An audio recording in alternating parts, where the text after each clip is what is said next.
Okay, so here's the room. This is the guava tree. I have a guava tree here, and there's a guava. And then we have some houses. And then these are the toys. I have a lot of toys, and there's more in the back area.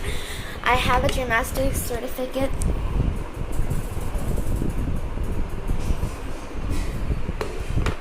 Then I have these. I have some books. I have books under.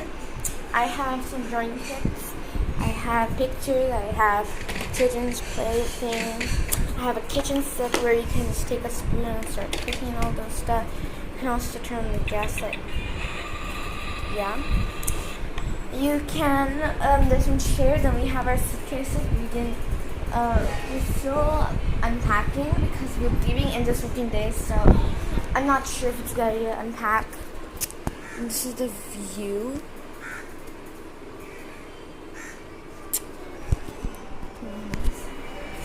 And yeah, and then my door. And yeah. So we have a marble floor. It's pretty clean. This is my room as wallpaper. And we have a fan which goes on, and this is the switch. These are the switches. This is for light. This is for light as well. This is for fan. Yeah. And this is technically my room.